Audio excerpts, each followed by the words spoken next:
everyone, and welcome back to English E Studio. I'm Emily, and I'm so happy you're here again for another English conversation practice. Today's topic is very useful for beginners. We're going to talk about school and study. Learning how to talk about school, subjects, teachers, and study habits in English will help you in daily conversations and even in interviews. Hi, everyone. Yes, talking about school and study is something we all do every day. Whether you're a student, a teacher, or just learning English, it's important to know how to describe your school life, subjects you like, your teachers, and your study routines. Exactly, Paul. And today we'll keep everything simple so even beginners can follow and practice confidently. We'll start with some basic vocabulary, then move to examples, conversations, and exercises you can try at home. Great. Emily, can you start by telling us some common words we use when talking about school? Of course, here are some basic words. School, the place where you study. Classroom, the room where lessons are taught. Teacher, the person who teaches you. Student, someone who studies at school. Subject, the topic you learn, like math, English, or science. Homework, the work you do at home after school. Lesson, a single teaching session. Exam or test, an assessment to check what you've learned. That's a good list. And beginners should practice using these words in simple sentences. For example, my favorite subject is English, or I have math class every Monday. Exactly. Let's practice together. Paul, can you make a sentence using the word teacher? Sure. My teacher is very kind and explains lessons clearly. Perfect. And you can also add more details. For example, my English teacher helps me improve my speaking and writing skills. Great tip, Emily. Now let's talk about subjects. Some common subjects in school are math, English, science, history, geography, art, music, and physical education.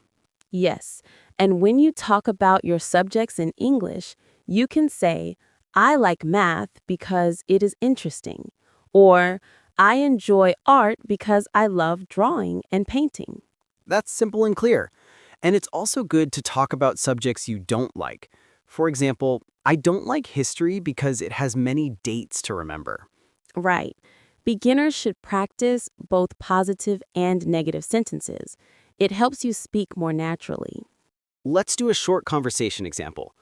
Emily, can you ask me a question? Sure.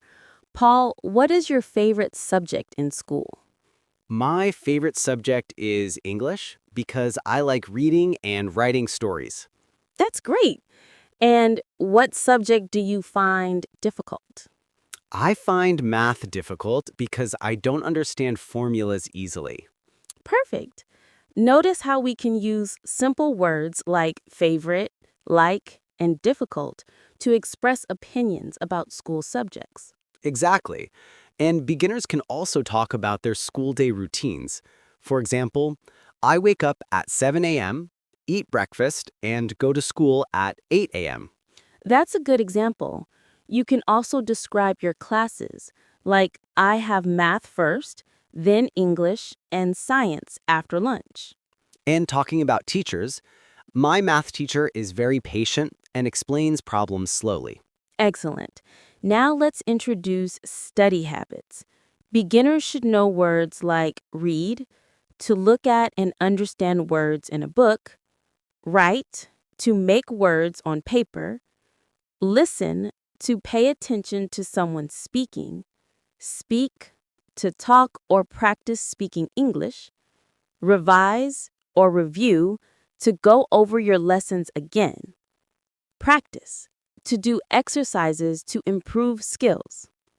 And simple sentences could be, I read my English book every night, or I practice writing new words every day. Yes, and you can also say, I revise my lessons before an exam, or I listen to my teacher carefully during class. Let's try a short conversation about study habits. Emily, ask me a question. Paul, how do you study English? I read English books, write new words, and practice speaking every day. That's perfect. And why do you study this way? Because it helps me improve my vocabulary and speaking skills quickly. Excellent. Beginners should always try to explain why they do something. It makes your English more natural. Yes, Emily. Another useful tip is to talk about homework. For example, I have a lot of homework in math, or I need to finish my English assignment tonight. And you can also describe how you do it. I do my homework after school, and I ask my teacher if I don't understand something.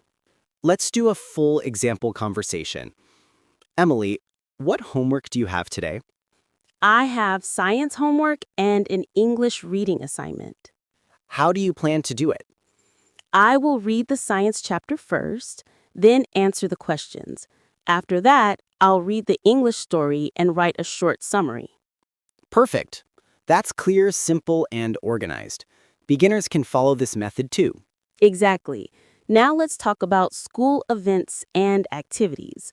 Words like assembly, a gathering of students in the morning, sports day, a day with sports competitions, club, a group of students with similar interests, competition, a contest where students compete.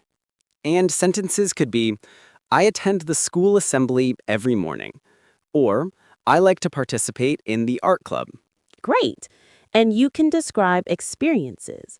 Like, last week, I took part in a spelling competition and I won second place. That's excellent practice. It helps beginners talk about real experiences in English. Yes. Now let's discuss school rules. Useful words include uniform, the clothes students wear, homework, assignments from teachers, punctual, being on time, respect, being polite to teachers and classmates. That's right. Talking about feelings makes English more expressive. Another useful point, beginners should know questions about school. What is your favorite subject? Who is your favorite teacher? What do you usually do after school? How do you study for exams? And you can answer simply, my favorite subject is science, or I study by reading my book and practicing exercises. Exactly. Beginners should always practice both asking and answering questions. It helps improve fluency and confidence. Emily, should we do a role play now? Yes, let's imagine a conversation between two classmates. Okay, I'll start. Hi, Sarah. How are you today? Hi, Paul. I'm good, thank you. How was your day at school? It was good. I had math, English, and science classes. I enjoyed science the most. That's nice. Who is your science teacher? My science teacher is very kind and explains things clearly. Great. Did you have any homework today? Yes, I have to read a chapter in science and write the answers to the questions. How do you plan to do it? I will read the chapter first, then write the answers. I will also ask my teacher if I have any doubts. Perfect. That's a very natural conversation. Beginners can try similar dialogues with friends. Yes, and practicing daily makes it much easier to speak about school and study topics. Absolutely. And remember, friends, the key is practice, practice, practice. Speak about your school life with friends, family, or even alone. Record yourself and check your sentences. Absolutely. And adding reasons and feelings makes your English more natural. For example, I like history because I enjoy learning about the past, or I study math because it helps me think logically. Perfect. And now let's continue with more examples, role plays, exercises, and tips to make your English about school and study even stronger. Now that we've covered the basics, let's move on to sharing experiences and opinions about school. Beginners can start with simple sentences like, yesterday, I studied math for 2 hours, or I joined the art club and learned new painting techniques. Exactly. And it's even better if you add feelings. For example, I felt proud when I finished my math homework. Or I was excited to participate in the school science fair. Yes, talking about how you felt makes your English more natural. Let's do a short dialogue. Emily, Paul, tell me about your last week at school. Last week, I had a big science project. I worked with my friends and we created a model of the solar system. I felt happy because our teacher liked it. That's great. And you can add more details. We used paper, glue, and colors to make the planets. I felt proud when we presented it in class. Perfect! Beginners should practice combining what happened, what they did, and how they felt. It makes sentences longer but still simple. Another useful skill is giving opinions. Beginners can say, I think math is interesting, or I feel history is difficult because it has many dates to remember. Yes, and you can also explain your opinion. I think English is fun because we read stories and write our own. Let's practice a dialogue about opinions. Emily, Paul, which subject do you like the most? I like English the most because I enjoy reading stories and writing essays. That's excellent. And which subject do you find challenging? I find math challenging because sometimes I don't understand the formulas. Good. And remember, beginners should practice both positive and negative opinions. It helps in real conversations. Another tip, Emily, is to talk about study challenges.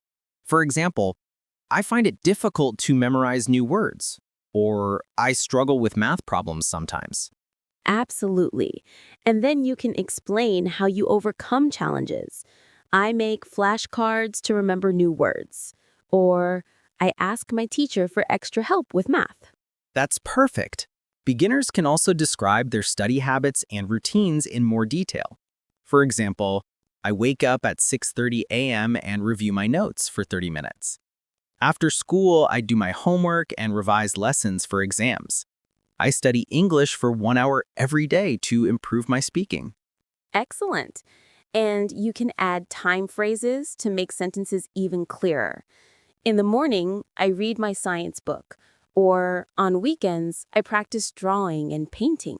Let's do another role play about study routines. Emily, how do you prepare for exams? I make a study schedule. I read my notes, do practice exercises, and ask my teacher if I don't understand something. That's perfect. And beginners can also add feelings. I feel nervous before exams, but I try to stay calm and focus on my studies. Another important skill is talking about school activities and clubs. For example, I joined the chess club, or I participate in the annual sports day. Yes, and you can describe what you did. I played in the chess tournament and won second place. Or I ran in the 100-meter race during sports day. And beginners can also share opinions about activities. I enjoy the music club because I love singing, or I like the art club because I can be creative and meet friends. That's excellent. And it's good to practice asking questions about school life. What clubs do you participate in? Which activity do you enjoy the most? Who is your favorite teacher and why? What subjects do you find most difficult? And then you answer with full sentences. For example, I participate in the science club. I enjoy it because I like doing experiments.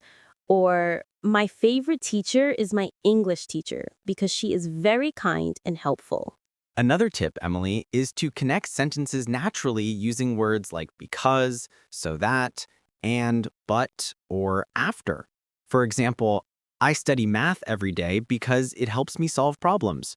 Or I like history, but I find it difficult to remember all the dates. Yes, and small connectors make English sound fluent and natural. Let's practice a dialogue about school rules and responsibilities. Emily, what school rules do you follow? I always wear my school uniform, complete my homework on time, and respect my teachers and classmates. That's perfect. And you can also explain why. I follow these rules because they help me stay organized and learn better. Beginners can also talk about punctuality. I arrive at school on time every day, or I make sure I submit my homework before the deadline. Yes, and don't forget about school facilities. You can describe the library, playground, lab, or cafeteria. For example, our library has many books, and I like reading there after classes. Or I play football in the playground during breaks. Another useful topic is future school plans. Next year, I want to join the debate club, or I plan to study science more deeply to prepare for exams. That's great. And you can ask questions about others' plans. Which club will you join next year? Or what subject will you focus on for exams? Now, let's do a longer practice conversation combining everything we learned. Great idea. Emily. Hi, Anna. How are you today? Hi, Emily. I'm good, thank you. How was your day at school? My day was nice. I had English, math, and science classes. I enjoyed science the most because we did a fun experiment. That sounds interesting. Who is your science teacher? My science teacher is very helpful. She explains the experiments clearly, and I feel confident doing them. That's good. Did you have any homeworks today? Yes, I have to write a report about the experiment. I will do it after dinner. How about you? I have math homework. I find some problems difficult, but I will ask my teacher for help. That's perfect. And what school activities do you participate in? I joined the art club. Last week, I painted a landscape for the school exhibition. I felt proud when my teacher appreciated it. Excellent. And what are your plans for next week at school? Next week, I will study hard for the English test and participate in the chess tournament. Very organized. Beginners can practice conversations like this with friends to improve fluency. Absolutely. And remember, speaking, listening, writing, and reading about school and study topics every day helps a lot. Yes, and here's a fun exercise. Write a short paragraph about your favorite subject, teacher, and school activity. Then read it aloud and try to add feelings and reasons. For example, my favorite subject is art because I love drawing. My favorite teacher is Mrs. Brown because she is kind and helpful. I enjoy the art club because I can be creative and meet friends. Perfect example. Beginners should start with short sentences, then gradually make them longer and more detailed. Another tip is to practice past, present, and future tenses. For example, yesterday I studied English for 1 hour. Present, I study English every day. Future, tomorrow I will do my math homework. Exactly. Using different tenses makes your English more flexible and allows you to talk about events in the past, present, and future. And don't forget role-playing real-life conversations. Ask questions, answer them, and share opinions, experiences, and feelings. Yes, and beginners can also practice describing school events like sports day, competitions, or cultural programs. For example, last month, we had a sports day. I ran in the 100-meter race and felt very excited. And you can add opinions. I think Sports Day is fun because everyone participates and enjoys the activities. Absolutely. And finally, remember these key points. 1. Use simple, clear sentences. 2. Add feelings and reasons to make sentences expressive. 3. Practice asking and answering questions. 4. Talk about experiences, challenges, and routines. 5. Role-play conversations and write short paragraphs about your school and study experiences. That's a lot of useful advice. Beginners who practice all these steps will become confident speaking about school and study topics. Exactly. And don't forget, daily practice, even for 10 to 15 minutes, makes a huge difference over time. Yes, and sharing your sentences with friends or teachers helps you improve faster. So, friends, keep practicing, keep sharing your school experiences in English, and enjoy learning every day. Absolutely. And remember, speaking clearly and naturally is more important than being perfect. That's right. And now try writing a short paragraph about your school day, favorite subject, and study routine. Speak it aloud, and you'll notice your English improving quickly. Yes, and also try asking a friend similar questions. For example, what is your favorite subject? Or how do you prepare for exams? Perfect. That's the best way to practice English naturally while talking about school and study. Emily, I think our viewers now have a complete framework to talk confidently about school and study. Yes, and remember, friends, learning English is not just about words. It's about expressing yourself, sharing experiences, and connecting with others. Very true. And the more you speak, the more fluent and confident you become. That's right. So keep practicing, enjoy learning, and talk about your school and study experiences in English every day. Absolutely. And don't forget, add details, feelings, reasons, and experiences to make your English interesting and natural. Exactly. That's the key to confident English speaking about school and study. Well, Emily, I think we've covered everything. Vocabulary, study routines, experiences, opinions, challenges, school activities, and tips for beginners. Yes, Paul. And now it's your turn, friends. Start practicing, role play with a partner, write short paragraphs, and speak about your school and study experiences confidently. Perfect. Keep learning, keep practicing, and enjoy your school life while improving your English every day. That's it for today's lesson. Thank you so much for joining us. Yes, thank you. See you in the next lesson, everyone. Bye for now, friends. Keep practicing English and sharing your school and study experiences.